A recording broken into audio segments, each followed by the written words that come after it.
Ceci est un livre audio autogénéré par Google. Lettre d'Alep numéro 1, 26 juillet 2012 par frère Georges Sabé. Il est 23h du jeudi 26 juillet 2012. Ici à Alep, il a fait durant la journée plus de 40 degrés. De loin j'entends les tirs. Je suis dans ma chambre, en communauté. Les frères Georges Hakim et Baja Azrié sont là aussi. En fait, nous sommes rentrés ensemble vers 21h après une journée inoubliable pour les maristes bleus. Si vous voyez nos photos, vous verrez des jeunes et des moins jeunes en t-shirt bleu. Vous vous rappelez comment les gens appelaient les premiers petits frères de Marie ? Eh bien, nous avons voulu mettre cette campagne de solidarité sous le thème du mariste bleu. Alep, notre ville, deuxième ville du pays, capitale économique, grand centre de commerce et d'artisanat, est en train de mourir. Elle est asphyxiée depuis plus d'une semaine. La guerre est en train de s'étendre dans les quartiers. Les gens fuient, se réfugient, errent, s'installent dans la rue, dans les jardins publics, dans les écoles, partout. Les habitants reçoivent leurs parents, les maisons sont ouvertes. Le pain manque, l'électricité manque, l'essence manque, le lait manque, les médicaments manquent, le seul qui ne manque pas, c'est le fantôme de la guerre. Il rôde, il est partout. Une odeur nauséabonde monte des rues. La ville est encerclée de tous côtés. On risque d'être enlevé et tué. Les gens ont peur. Une peur qui déprime, qui paralyse, qui tue. Alors la question s'est posée, que faisons-nous ? Fuir comme tant de familles l'ont fait ? Rester sur place, paralysé ? Agir ? Que faire ? En un premier temps, nous avons choisi de continuer toutes nos activités.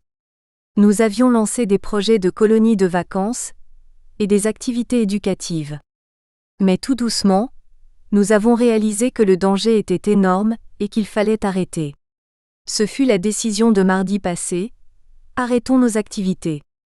Mais arrêter nos activités ne veut en rien dire arrêter notre mission, c'est plutôt chercher ensemble, laïcs et frères, quelle réponse donner aux urgences. L'appel du dernier chapitre général nous pressait à sortir vers les personnes déplacées. Dans le quartier de Jabal al-Sédé, quartier où nous travaillons depuis plus de 25 ans auprès des plus pauvres, nous avons trouvé des gens encore plus pauvres, les déplacés. Vers eux nous avons couru, vers les enfants, vers les femmes et les hommes. Les jeunes ont répondu généreusement. Et c'est là que nous avons passé notre première journée. Ils nous ont accueillis, les enfants sont sortis des trous où ils étaient cachés. Une foule, une masse ?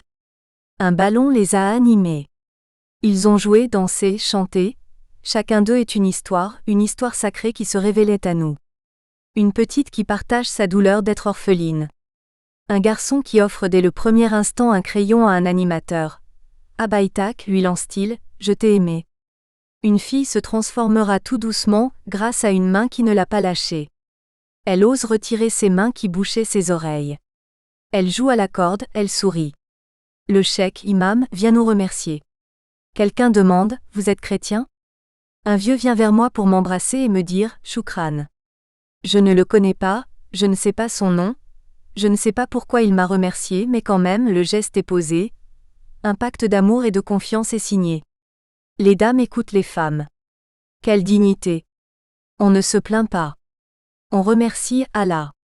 Mais quel évangile vivant sommes-nous en train de vivre ? Une question est souvent posée. Vous allez partir, est-ce que vous allez revenir ? Et une confiance s'établit. Les enfants nous accompagnent à midi, quand nous les quittons.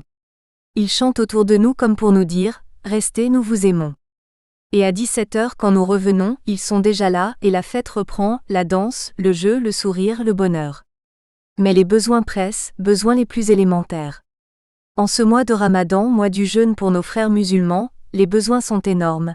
Pédiatres, médecins, médicaments, lait, couches, serviettes hygiéniques, savon, détergents, matelas, habits, nourriture.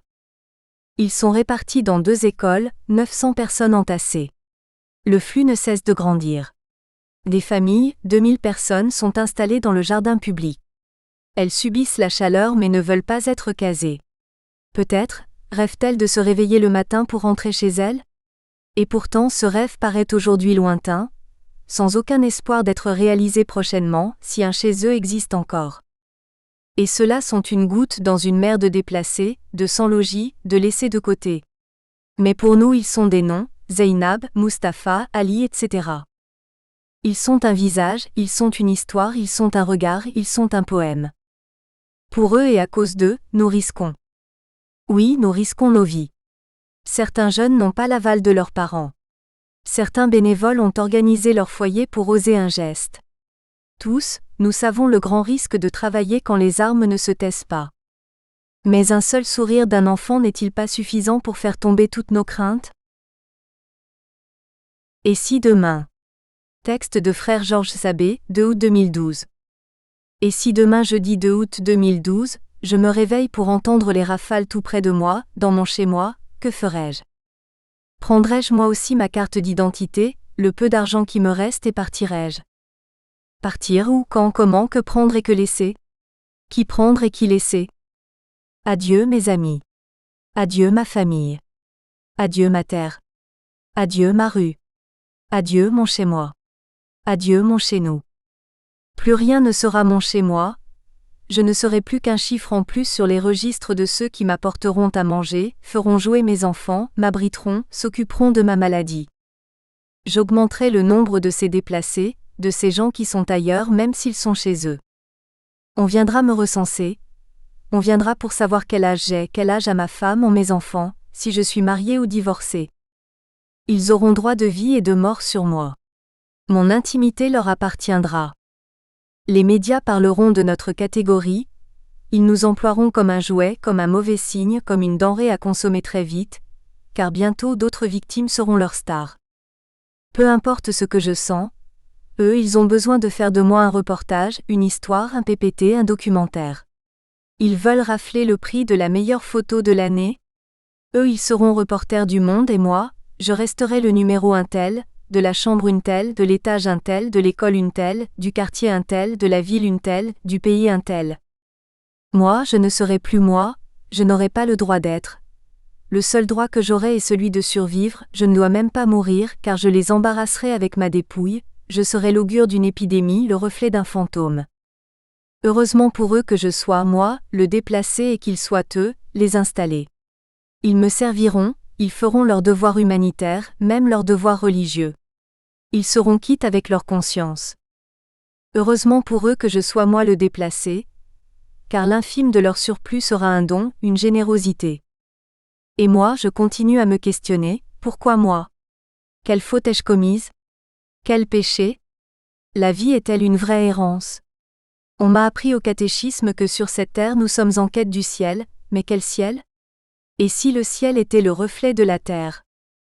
Mes yeux se sont tus, ils ne parlent plus, ils ne sourient plus, ils ne pleurent plus. Plus aucune larme, en tout cas pourquoi pleurer, pourquoi rire, pourquoi parler avec ses yeux, pourquoi exprimer et s'exprimer? Mieux vaut être discret, ne pas se montrer ni montrer. Et je suis vide, je suis vidé. Le matin je me lève pour aller nulle part, pour planifier un rien, pour sortir sur place, pour rêver le néant, pour attendre l'instant qui est là. Le jour passe, c'est le soleil qui me l'annonce, l'obscurité me dit le temps, la lune marque le jour passe, je ne sais plus si c'est hier ou demain, ils ne se ressemblent pas du tout, ils sont tous égaux. Et je prie, je supplie, j'allume une bougie, je fais ma prière, je m'agenouille, je fais un sacrifice, je jeûne, je pardonne, j'invoque. Alors Dieu est grand, il est tout-puissant, sa volonté se fait sur la terre comme au ciel. Elle s'est faite sur moi, elle m'a déplacé, elle m'a arraché à mon installation, à mon bien-être, à mon ça va. Alhamdoulilah, grâce à Dieu, grâce à toi Dieu ou grâce à nous les hommes. Toi tu es Dieu et nous sommes Dieu. Je me rappelais de toi quand ma vie allait bien, et maintenant que je vague gère, je marche sur le sable, toi tu me portes. Je suis lourd, ne t'en fais pas, je m'arrangerai pour marcher, malgré mon handicap, malgré tout je continuerai l'errance. Écoute, si je perds le nord, ne t'en fais pas, je serai au sud ou à l'est ou à l'ouest, peu importe. En tout cas la terre est ronde et elle tourne, je me laisserai prendre à son jeu, je ferai avec elle une course de vitesse, je jouerai avec elle à cache-cache. Monsieur Untel, on vous attend, l'avion doit partir, il vous emmène vers un autre rivage, tu quitteras à l'instant même ton pays, tu quitteras ta maison, mais écoute Monsieur Untel, ce n'est pas toi. Toi tu n'es qu'un déplacé, un fuyant, un errant. L'avion n'est pas pour toi, ni l'Olympiade, ni la vie. L'avion partira et toi, tu resteras. Bye, ciao, au revoir, hasta luego. Ah bon, c'est à moi de vous dire, Matroa El Salamé, partez avec la paix. Que la paix soit pour vous une fête, une danse, un chant. Quant à moi, je continuerai à être le déplacé de la paix, le hors-sujet, le non-sens. Surtout ne vous retournez pas, vous risquez d'être une statue de sel, le sel de ma sueur, de ma puanteur, de mon destin. Adieu mes amis. Adieu ma famille. Adieu mon pays. Cordialement vôtre. Lettre d'Alep numéro 2, 2 août 2012 par Nabil Ant Akai. Depuis notre lettre du 26 juillet, la situation sur le terrain n'a guère évolué dans un sens ou dans l'autre. Les combats se poursuivent dans les mêmes quartiers périphériques d'Alep. Dans les autres quartiers de la ville, le son intermittent des bombes qui explosent au loin, le bruit des rafales de balles sous nos fenêtres et le danger de kidnapping ou d'assassinat mettent les nerfs à bout. Entre la pénurie d'essence et la situation sécuritaire, les rues sont vides, les boulangeries n'ont plus de farine, les ordures ne sont pas ramassées, le courant électrique et l'eau sont rationnés et chacun reste chez soi.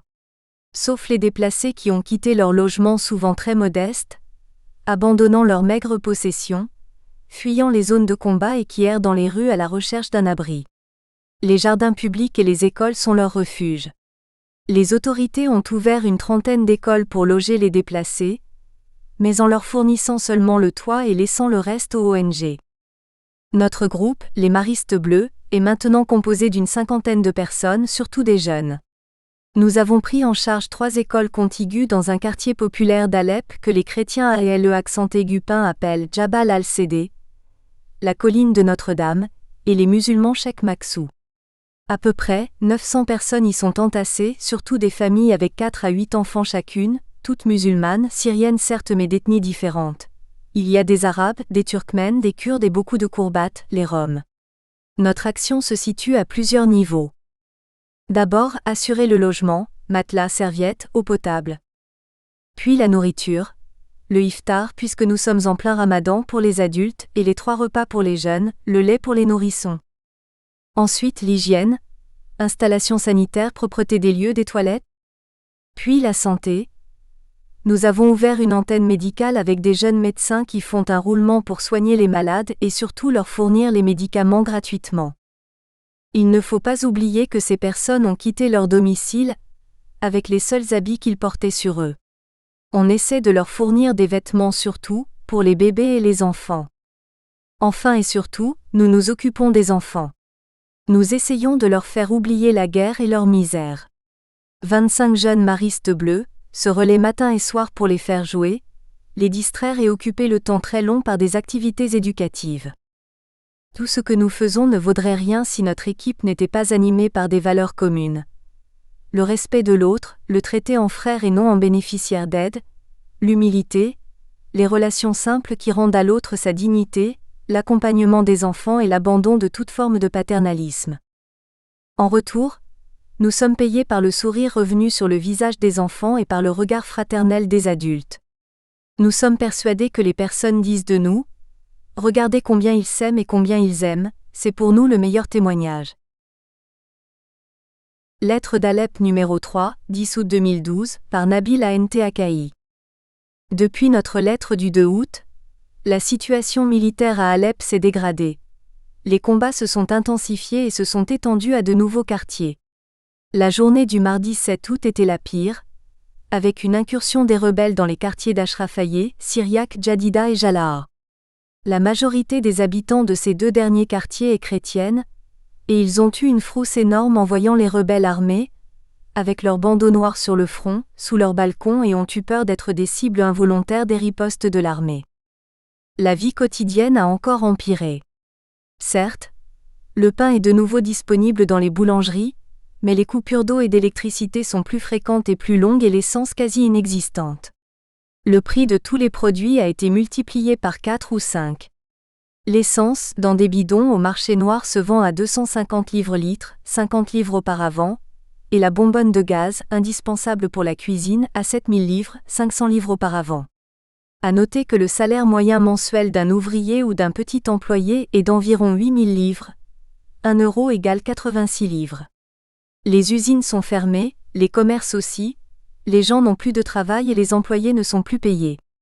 Les gens non déplacés n'arrivent plus à survivre et le nombre de déplacés a augmenté. À part les jardins publics, Il y a maintenant 90 écoles ouvertes pour les recevoir. 2 faits ont marqué notre action depuis notre lettre du 2 août. 1. Nous avons pris en charge une 4e école avec ses 250 réfugiés, dans le même quartier de Jabal al-Sédé, Cheikh Maksou. La directrice a fait appel à nous, ne pouvant elle leur offrir que les murs. Nous avons répondu à l'appel, et comme pour les autres déplacés des 3 autres écoles, nous leur offrons les produits alimentaires et sanitaires, l'accompagnement des familles, surtout des enfants, et notre solidarité. 2. Nous avons consacré une partie de nos ressources pour venir en aide à une centaine de familles non déplacées pour les aider à survivre. Nous connaissons ces familles depuis longtemps parce que nous les aidions dans le cadre de notre association L'Oreille de Dieu, qui s'occupe depuis 26 ans des plus pauvres parmi les pauvres d'Alep. Leur situation est devenue catastrophique du fait de la guerre, les hommes ne travaillant plus et donc n'ayant plus de salaire. Beaucoup de nos jeunes bénévoles ont quitté avec leurs parents, pour se réfugier au Liban ou en Europe. Notre nombre se réduit alors que les besoins augmentent. Nous faisons ce que nous pouvons avec les moyens, humains et matériels, que nous avons. Jusqu'à présent, les gens d'Alep ont été assez généreux avec nous, surtout les musulmans, pour qui une offrande faite durant le Ramadan équivaut au double dans le calcul divin des bonnes actions, mais nous appréhendons le tarissement des ressources avec la fin du mois de Ramadan, nous sommes aujourd'hui le 20 du mois. C'est pourquoi les dons venus de l'extérieur sont très importants pour nous. L'esprit qui anime notre groupe de bénévoles est extraordinaire. Il se donne sans compter la fatigue et le danger potentiel. Dans notre situation dangereuse et précaire, nous gardons l'espoir de jours meilleurs et prions pour que les multiples acteurs de ce conflit aient la lucidité nécessaire pour arriver à une solution politique qui éviterait au pays plus de destruction, et aux Syriens plus de souffrance et de mort. Le Cheikh, texte de Nabil Ant-Akai, 1er septembre 2012. Il est grand, costaud, dans la cinquantaine. Il porte toujours une djellaba en guise de vêtement, et un pistolet à la ceinture. Il rayonne d'une autorité naturelle et d'un charisme évident. Tout le monde l'appelle le Cheikh, mais peu connaissent son nom. Il se considère comme le notable de Jabal al-Sédé, et les gens l'ont adoubé. On ne sait vraiment pas ce qu'il fait dans la vie, quelle est sa profession, mais on sait que quand il donne des ordres, tout le monde lui obéit. Quand les familles des quartiers se sont enfuies à l'arrivée des rebelles et sont venues se réfugier à Jabal al-Sédé, c'était lui qui avait forcé les portes des écoles publiques, fermées en été, et permis aux déplacés de se réfugier dans les écoles. Il avait commencé à organiser le séjour, avant que nous arrivions. Il avait aussi déjà ramassé les cartes d'identité et les carnets de famille quand nous arrivâmes dans les écoles. Nous avons tout de suite compris qu'il fallait compter sur lui. Nous l'avons d'abord ménagé, puis nous nous sommes liés d'amitié. Ensemble, nous avons tout fait. L'assignation des salles de classe aux familles, la distribution des paniers alimentaires et sanitaires, le dispensaire et la distribution des médicaments. Il est marié, a 11 enfants, vit modestement, porte des vêtements usés, ne connaît pas de langue étrangère et n'a pas de voiture. Il est toutefois le Cheikh. À midi, quand nous devons faire la cuisine à des centaines de personnes, sa femme prend la direction des affaires. Lui ne manque pas de retrousser sa djellaba, fixe la partie inférieure à sa ceinture d'où pointe son pistolet, et commence à remuer le contenu de l'énorme casserole qui est mise sur un feu de bois. Et quand le repas est prêt, et qu'il faut le distribuer, il reste là à surveiller. Quand un conflit éclate entre les familles, le Cheikh règle ça en un tour de main. Ces menaces ont quelque chose de magique, elles calment tout de suite les gens. Une fois, une bagarre a éclaté entre 2 familles qui séjournaient dans la même salle de classe divisée en 2 par un drap. Il est arrivé, n'a rien voulu entendre et en un mot, a mis les 2 familles dehors. Ce n'est que grâce à notre intervention qu'elles ont pu reprendre leur salle de classe. Depuis, elles sont les meilleures amies du monde. Il y a quelques semaines, en raison d'une épidémie de poux, nous avons décidé de laver la tête avec un shampoing anti-poux de tous les enfants des familles déplacées qui sont dans les écoles de Jabal al-Sédé, et ils sont des centaines. Le Cheikh a décrété que ce sera lui qui le ferait. Aidé par 2 acolytes qui ne le quittent jamais, il a installé un grand réservoir au milieu de la cour, a retroussé comme à son habitude sa djellaba, et a donné le bain lui-même à tous les enfants. Un personnage hors du commun, extraordinaire. nous ne savons pas ce qui le motive à prendre en charge les déplacés des écoles de Jabal al-Cédé. Nous ne savons pas non plus ses opinions politiques, et ce qu'il pense des événements. Pour les gens et pour nous, il est le cheikh. Lettre d'Alep numéro 4, 11 septembre 2012, par Nabil Ant Akai. Que vous dire de nouveau sur notre situation, sinon qu'elle se dégrade de jour en jour. Les combats et les bombardements continuent jour et nuit, et se sont étendus à de nouveaux quartiers de la ville jusqu'à maintenant épargnés. Les quartiers sûrs reçoivent aussi leur lot de balles perdues. On en ramasse quotidiennement sur nos balcons et trottoirs et d'obus mal dirigés. Entre autres, 2 obus qui n'ont pas explosé, l'un sur le toit de l'hôpital Saint-Louis et l'autre dans la cour du couvent des frères maristes, et 2 obus qui ont cette fois explosé. L'un sur le parvis de l'église Saint-Michel à Azizier en plein centre-ville et un autre sur une garderie des enfants tenus par les sœurs du Perpétuel Secours sans faire de victimes heureusement, le samedi étant un jour de congé. L'essence, le fioul et le pain sont quasi absents et les produits alimentaires, lait pour nourrissons ou pour enfants, conserves, etc., sont difficiles à trouver et de plus en plus chers. L'eau a manqué totalement durant plusieurs jours dans certains quartiers de la ville, notamment à Jabal al-Cédé, où se trouvent les déplacés dont nous nous occupons, du fait du bombardement de très grosses canalisations d'eau qui alimentent la ville. Nous avons dû acheter de l'eau par citerne pour remplir les réservoirs des écoles. La vie à Alep est devenue assez difficile et très dangereuse. Des kidnappings quotidiens dont notamment 4 hommes séparément, de nos familles dans le besoin et pour lesquels nous avons dû payer des rançons. 3 ont été relâchés et le 4e en est à sa 2e semaine de captivité chez les rebelles. L'économie est entièrement paralysée. Les usines, les commerces et les différents bureaux de l'administration sont fermés. La plupart des médecins ont quitté le pays. Le nombre de déplacés augmente et leurs besoins aussi. Nous continuons à prendre en charge 1200 déplacés logés dans 4 écoles de Jabal al-Cédé, Cheikh Maksou. Nous leur fournissons le pain et 2 repas par jour, les couches et le lait pour nourrissons, le savon et les produits pour laver le linge et nettoyer leurs chambres et les WC. De jeunes médecins bénévoles voient entre 50 et 70 patients par jour, et leur fournissent les médicaments disponibles gratuitement. Les jeunes de notre groupe les Maristes Bleus s'occupent des enfants, et les adultes accompagnent les mamans. Comme nous le prévoyions, les dons locaux se sont presque taris avec la fin du mois de Ramadan et le départ des gens aisés, donateurs potentiels, vers le Liban. Par contre, nos amis de l'extérieur continuent à manifester leur solidarité en nous soutenant matériellement. Nous avons fait face à une révolte de familles chrétiennes non déplacées, vivant dans le même quartier que celles déplacées et qui n'ont plus les moyens de survivre. De petits employés ou fonctionnaires dont le salaire avant les événements suffisait tout juste à vivre pauvrement, et qui n'ont plus le sou parce qu'ils ne sont plus payés pour acheter ne serait-ce que le pain quand il est disponible.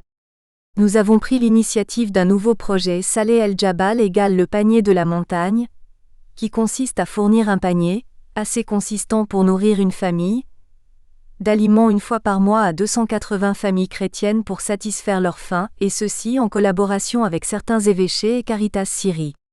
Nous avons distribué le premier panier avant-hier dimanche. Nous essayons dans la mesure de nos moyens de leur fournir un minimum, mais vraiment un minimum vital pour survivre. Malheureusement, les besoins sont immenses et nos ressources insuffisantes. Dans la mesure de nos moyens humains et matériels et en comptant sur la Providence et nos amis bienfaiteurs, nous voulons ici vous remercier de tout cœur. Nous essayons de soulager au maximum les souffrances de nos frères et sœurs, ces milliers de personnes, adultes, enfants et bébés, pour qui nous sommes le seul signe d'espérance et le seul espoir de survie. Lettre d'Alep numéro 5, 3 octobre 2012, par Nabil Ant Akai. Voilà maintenant 10 semaines qu'a débuté la guerre à Alep. On l'a appelée la bataille décisive. Celui des 2 camps qui la gagnerait régnera sur la Syrie. Décisive elle l'est, par l'ampleur des destructions, des incendies, des drames humains, des morts innocents et par le nombre de déplacés. Et ce n'est pas fini. Les différents acteurs ayant, nous semble-t-il, opté pour le pourrissement de la situation, ce qui amènera davantage de destruction et de morts. Malgré les combats acharnés, les bombardements, les tirs de mortier, les voitures piégées et des attaques éclairs des rebelles, La situation sur le terrain n'a guère changé, Alep étant toujours coupée en deux avec une ligne de front floue qui change tous les jours. Le quartier de Jabal al-Sédé, où se trouvent les 4 écoles, refuge des déplacés dont nous avons la charge, était le plus sûr, parce que le plus au nord d'Alep. Les batailles ont surtout lieu dans les quartiers est et sud de la ville. Mais la semaine passée, 2 événements ont secoué le quartier. Vendredi 28 septembre, les rebelles y ont fait une incursion de quelques heures, vite repoussée par l'armée régulière mais laissant sur le terrain plusieurs morts et sur place des déplacés très inquiets. Puis dimanche 30 septembre, plusieurs obus de mortier sont tombés à quelques mètres des écoles, faisant beaucoup de dégâts matériels et heureusement, peu de victimes. Certaines familles de déplacés ont fui pour d'autres lieux plus calmes. Pour certaines, il s'agissait du 3e ou 4e déplacement, et elles ont été vite remplacées dans les écoles par de nouveaux arrivants. Et beaucoup de familles chrétiennes qui habitent le quartier l'ont fui, et sont venues se réfugier au couvent des frères maristes.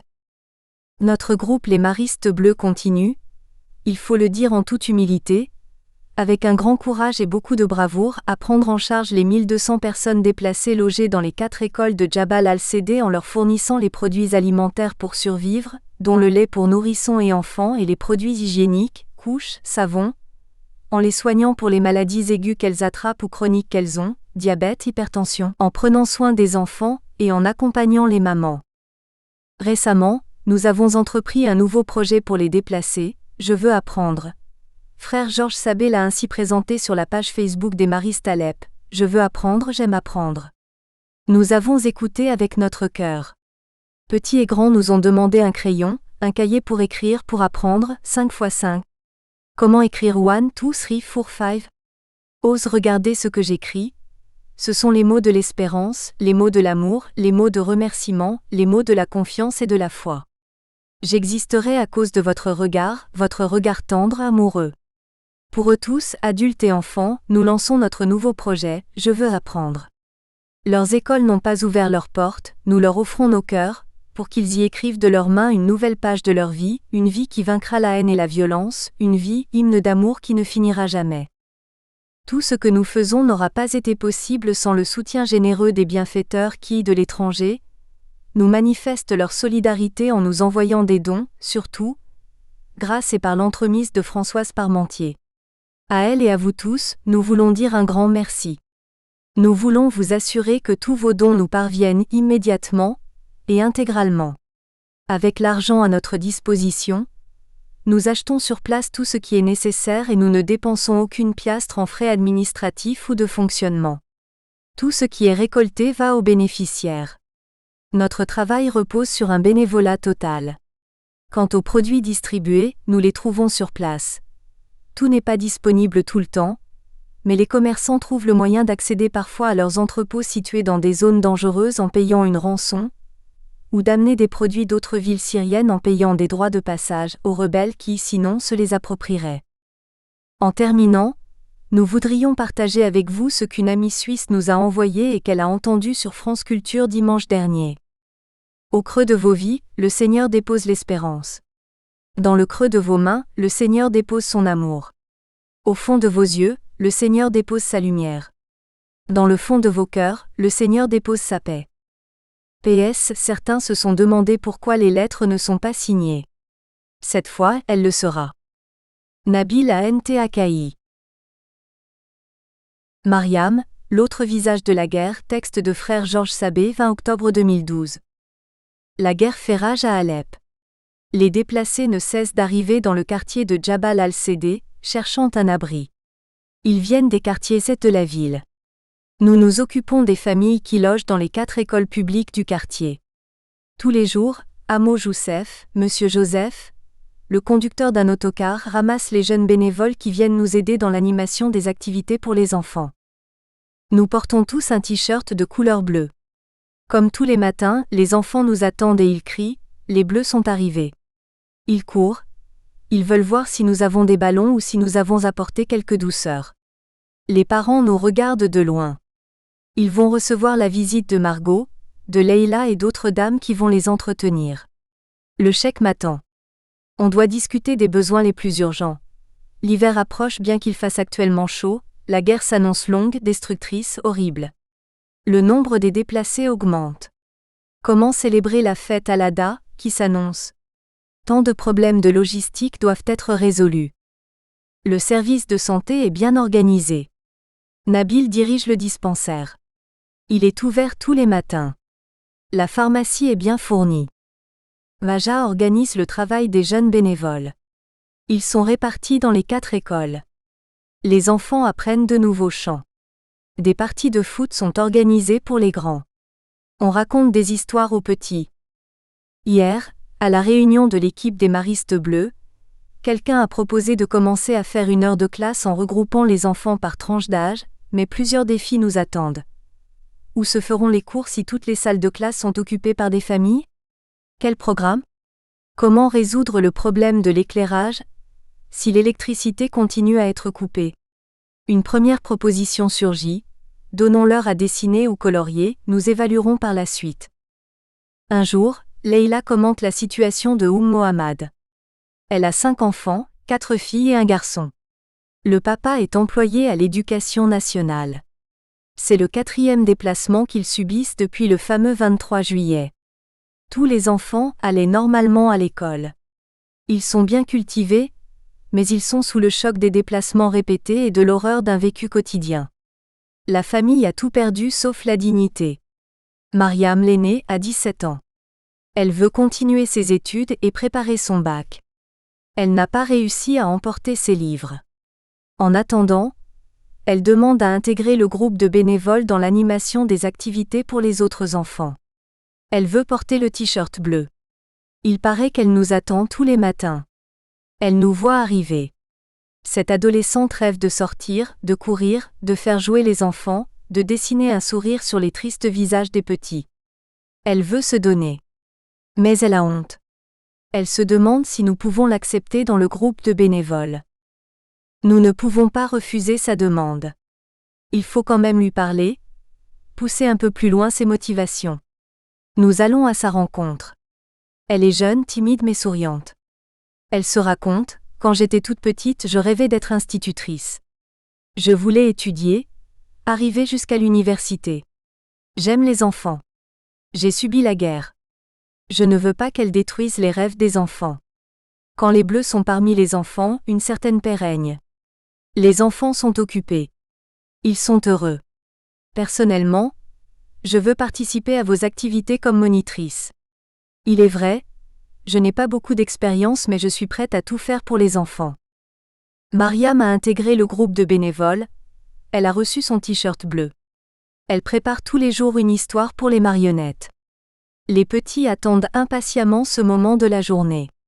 Je ne sais pas d'où elle puise cette imagination et cette créativité. Mariam nous émerveille. Elle est un havre de paix. Elle est l'autre visage de la guerre. Lettre d'Alep numéro 6, 26 octobre 2012, par frère Georges Sabé. Ce matin, je mettais sur ma page Facebook un mot de félicitation à tous les amis musulmans qui célèbrent aujourd'hui la grande fête, Aïd al-Adha. C'est la fête qui rappelle le sacrifice d'Abraham. C'est une fête commune aux 3 religions monothéistes. Je disais, le soleil de ce matin nous annonce la fête Al-Adha.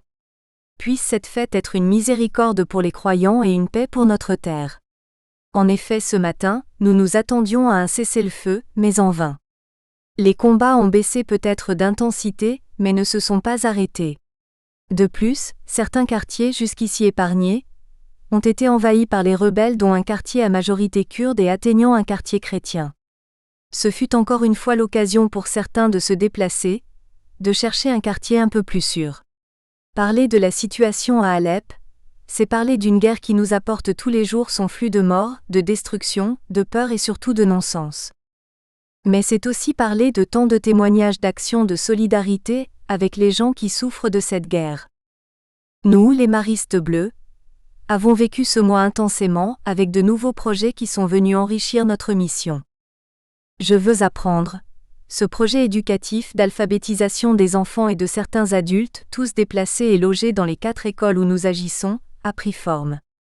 Il s'agit d'aider les enfants de tout âge à lire et écrire, certains quelques lettres et quelques chiffres et d'autres un peu plus, grammaire, conjugaison, etc. Je ne puis oublier cet homme dans la quarantaine, épelant les mots. Avec les mots qu'il prononçait, sa bouche annonçait son bonheur de se libérer de l'analphabétisme. Il voulait que tout le monde sache qu'il a lu quelques mots. Que dire des enfants? Ils sont fiers, ils tiennent au crayon, au cahier, ils viennent nous montrer. J'ai écrit A, B, C. Je sais additionner 3 plus 5 est égal à 8. Lui, l'enfant condamné à fabriquer des souliers, il devient tout d'un coup élève comme tous les enfants du monde qui ont droit aux études. Vu le manque de place, toutes les salles de classe étant occupées par une ou plusieurs familles, des parents n'ont pas hésité à offrir la salle dans laquelle ils logent. Venez, nous ferons en sorte que la classe soit bien rangée pour que les 15 enfants puissent étudier. Se faire solidaire, participer n'est pas un geste spontané, c'est un geste qui s'acquiert, qui révèle un chemin. Nous espérons que vous avez apprécié cet aperçu. Pour continuer à écouter ce livre audio sur Google Play Livres, utilisez le lien dans la description de la vidéo.